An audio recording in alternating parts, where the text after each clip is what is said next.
What do the words head and authority mean? I and most commentators have much to say about this in our commentaries, and there are many different views. But let me try to summarize my own view here.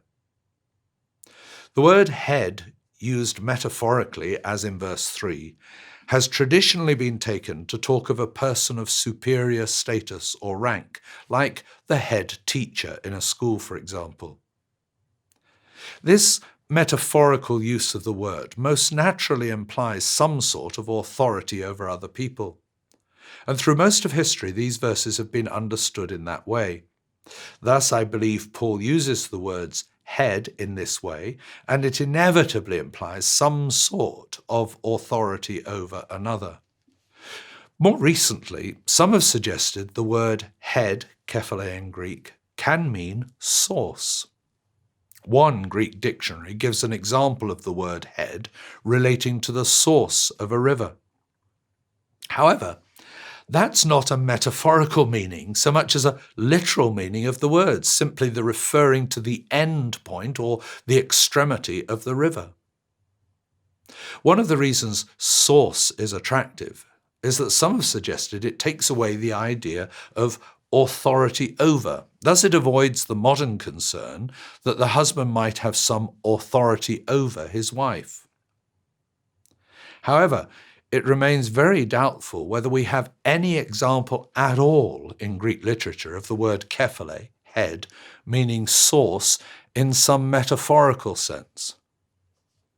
But perhaps decisive for me is that the word source does not make sense in verse 3.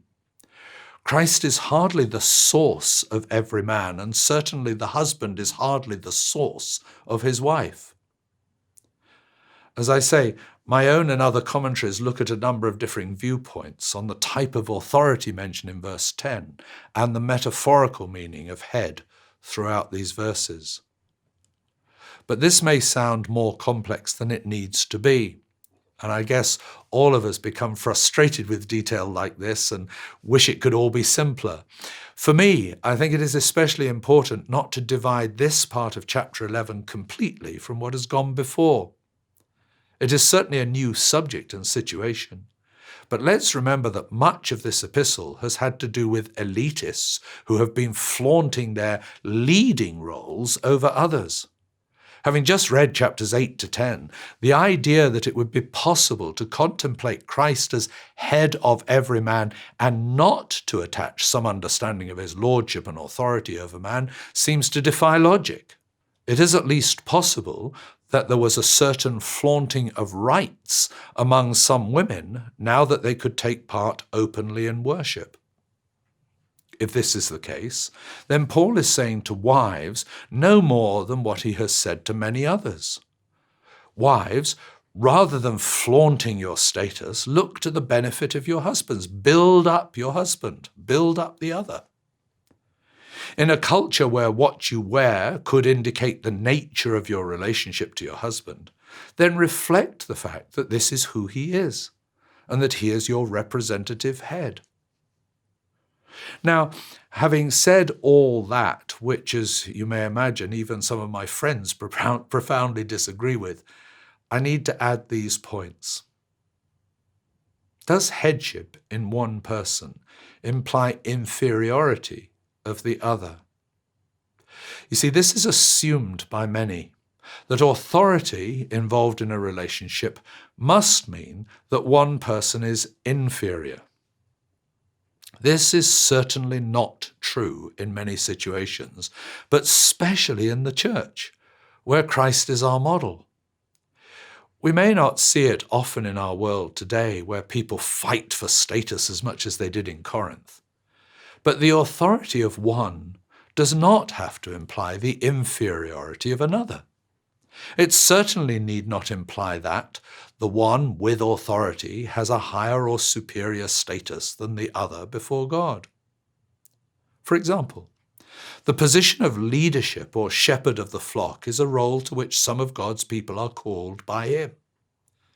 Yet no one brought up in the Christian tradition would ever question whether the leader of the flock has the same status as members of God's community and before God? Of course they do.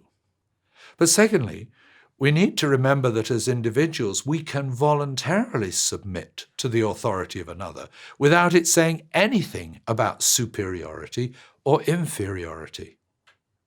In marriage, it is possible for a wife to submit, as is suggested by Ephesians 5, to the authority of her husband, and it neither suggests she is inferior or that he is therefore allowed to act in an authoritarian or bullying way of superiority in the marriage.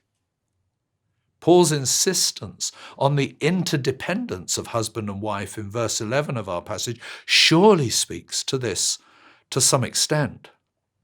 Well, as we look at this difficult passage, we need to be so careful to try not to load words like authority and head with all the negative connotations they can have in 21st century speaking.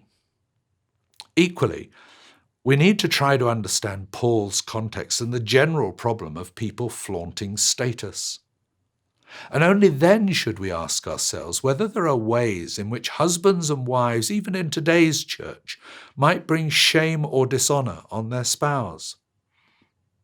Remember, we're told elsewhere in Scripture that marriage is to reflect the love of the Lord for his church. Where could that be any more important than in the gathered community?